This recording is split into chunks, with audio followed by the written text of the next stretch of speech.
Musk has purchased a stake of 9.2% in Twitter, and he just becomes the largest shareholder. As you can see, this is a snapshot of the institutional investors in Twitter before the recent purchase. As you can see, the Vanguard Group was the largest shareholder with a stake of 8.39%. And also the second one was BlackRock with a stake of almost 5%. So these all are exceeded by Elon's recent purchase. So let's get back to the video that I wanted to talk about after recap of what has been going on, because this is essential. This must be seen by all of you. So first, I would like to basically play the video in parts and reflect on it and try to basically interpret all the information presented in this video. So the guy who's going to talk in this video is an analyst quoted on so many platforms related to the buy-in of Elon Musk into Twitter. It's Wedbush analyst, is a tech analyst, then Eves, and he's just summarizing things in a wonderful manner. So this is a must-see to all of us. Let's get started right away. Got to get back to our top story now, though, and that is the Twitter reaction as we learned that Elon Musk was taking a 9.2% stake in the company. Again, it is a passive stake. So what exactly does that mean? Dan Ives is with us, Wedbush Managing Director and Senior Equity Analyst. Dan, it's good to see you. I mean, what does it mean? Like when Elon Musk reports a passive stake, does that mean he's not going to chime in at all? I mean, to expect Elon Musk to be quiet on a company that he's taken this size of a stake in, that seems a little unrealistic, doesn't it? Look, this is just the appetizer. I mean, ultimately, we believe that he will have an active stake, probably over the coming weeks or months. And this is just the start of, I think, a broader strategic focus of Twitter, whether it's,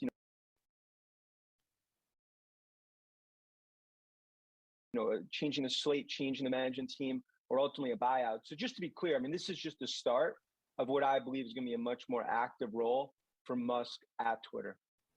So let's stop for a moment. So the keywords here is that basically the analyst, Wedbush analyst, says that this is just the appetizer. This is just the first step of a process of Elon Musk just gaining more and more influence on Twitter. And this can basically play out in multiple ways. So this can be followed by multiple purchases. This can be followed by attempts to basically make changes on the board.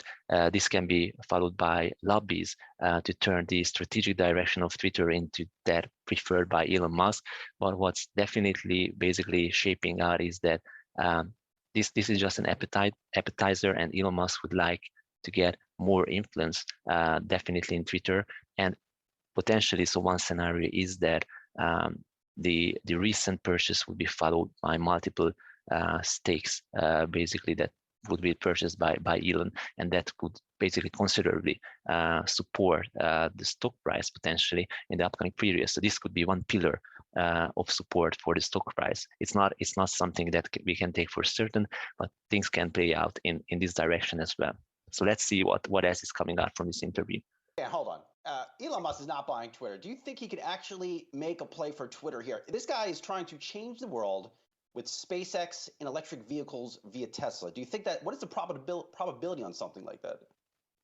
Yeah, it's not about Musk himself buying Twitter. It's about him ultimately starting to become much more active, once they go above the 10% stake in terms of strategically, whether it's getting on the board. And then ultimately, if Twitter does not listen behind the scenes, then this could be something where, ultimately from a private equity or other, could be a catalyst to a potential acquisition. I think that's sort of the street view here. That's why the stock's up the way it is. I think there's no one out there that believes he's just going to end with a 9.2 passive stake.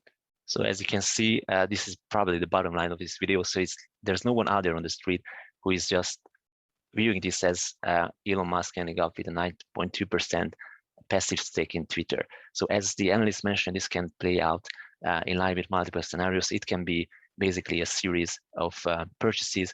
It can be some attempts, as I just mentioned, to basically make some changes on the board. And there's a potential also that it would turn into like an acquisition of the company in the end if Elon Musk is not able to drive through his strategic changes that he would like to achieve. So basically, I think that all of these scenarios, regardless of which one would become reality, can represent a massive upside potential for the stock. I don't want to speculate into which would create basically the most upside for the shareholders. But if any of these mentioned by Dan Eves becomes true, that would represent a massive upside on the mid long term for Twitter stocks. And let's just get into a little bit more details on this interview. And Dan, you're a longtime bull on Tesla. As an analyst that has covered this company for some time, do you want to see Elon Musk out there trying to make changes at Twitter when he's launching gigafactories around the world and making millions of electric cars? Yeah, look, I think investors have gotten used to Musk obviously cast a massive net, right? And I think there was a view for many with SpaceX that was going to take the eye off the ball on Tesla, and obviously it's done the opposite. I think investors are fine with it. I think to some extent it just further expands the potential ecosystem of Tesla. Musk has talked about it. I mean, is he going to build a social media from the ground up? That's extremely difficult. But if you look at Twitter, you're talking about an apathetic sort of shareholder base. You're talking about a company that's really been on a treadmill, a lot of headwinds. If there was a time for him to get more aggressive, this was the time. So basically, then he's just mentioned two key things here. So Twitter is not just a solitary company, but it will be fit into the ecosystem owned by Musk. So this is the ecosystem of Tesla, SpaceX, and now it can be completed by a major social media platform that would be used for free communication, like democratic communication. Basically, that is in line with the principles of the freedom of speech. So this is basically just one piece of the puzzle in the ecosystem, and there can be considerable synergies between the different components of this ecosystem. And the other key thing that has been mentioned is that this was a time basically when Twitter has been facing considerable headwinds. It showed signs of weakness, and it was just basically a strategic timing for someone to get basically a larger stake, to get basically larger ownership in the company. And just like in geopolitics, as we can see, different competitors are making use of such moments. Like a genius, Elon Musk has basically spotted this moment of weakness in Twitter, and most probably he just realized that this is the right moment to turn the tide, to basically create some tailwinds for the company and get into it and basically form it to become something in line with his principles. So I think that this is two key information, and I think it's very important to be aware of that. And let's dive a little bit deeper, because there's going to be a very interesting question on how Elon Musk is going to achieve this strategic change for Twitter, and then he's going to answer this as well. Let's see what he says. Dan, okay, so if he is going to increase the stake even more, if this is just the appetizer, if he's going to push for strategic changes, what are those strategic changes? I mean, basically when he's weighed in on Twitter operations on Twitter, of course, it's him fetching about that Twitter doesn't let people say what he thinks they should be able to say on Twitter. Is that really the strategic change that Twitter needs? Look, I think it's really about monetization. It's about the eyeballs as a platform, right? That's been an issue in terms of just when you look at share gains versus other social media, it's really share losses. So of course, the initial view is, obviously Musk gripe about Twitter, but in terms of from a shareholder perspective, would really be about monetization, the advertising. And look, social media, it's massive changes going on right now. And it feels like Twitter is in the right lane going 45 miles an hour while everyone's passing them at 80 going left lane. Yeah. So I think that this is basically the key for us investors. So as Danny says, Twitter is just heading forward with 45 miles per hour, and basically the competitors are taking over with double speed. And the good days for Twitter are basically in the mirror already. So I think that why there is so much speculation about this move and why there is so much excitement related to this move is that basically I think that many investors take this as an opportunity for a strategic shift for Twitter, for an external influence that can turn the company into like a much more competitive state and create massive added value for the stocks in the future.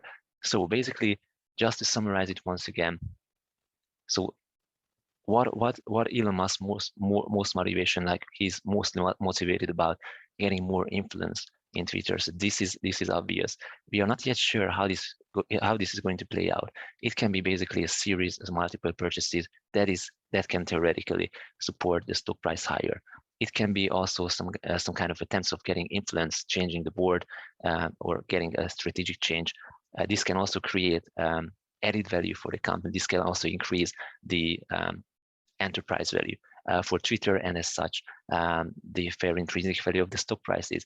And the third scenario is, and I think that this is the most extreme one, but we can exclude that in the end, there's going to be an acquisition when Elon Musk is going to buy the entire company. And this would be the pure situation for him. But of course, this requires a lot of conditions to be met, and also basically a lot of capital to buy into. So this is like larger thing if this takes place at all. But yeah, this cannot be excluded either. We are not yet sure. So what is going to happen is the speculation at this stage. But if we take into account any of these scenarios, we can basically draw the conclusion that it's going to boost the stock price higher. The extent is not yet clear, or we can speculate that is going to give support to the stock price in the mid and long term. And also the same logic that I just described is going to basically attract in a lot of speculators who are just betting on the same expectation, and this basically is going to keep up the momentum in the stock price of Twitter. So my view is that it's not late to get into the stock. This market event can theoretically put the stock into a totally different strategic direction and can be followed by additional events, creating some more momentum in the stock price. So hope you like this video. I hope that this was a great synthesis and a great interpretation of what has been going on. I really felt the need to share with you guys what was described, what was presented in this video. I think this was essential information for today's trading. So I hope you like it. Please share your comments below if you believe that Twitter can go even higher. Please share if you are planning to buy into the stock. And before I say goodbye, the usual ask, please take this very tiny moment, short moment, to press the subscribe button, turn on the notification bell, and leave a like as well in order to give some support to my channel so I can continue this journey and share with you exciting, informative, and research-based videos in the future as well. Thank you very much in advance for doing so. Have a wonderful rest of the day. See you tomorrow, because I'm coming with essential updates and research on other stocks, probably Twitter again. Let's see how this plays out. Have a wonderful evening. See you soon. Bye-bye.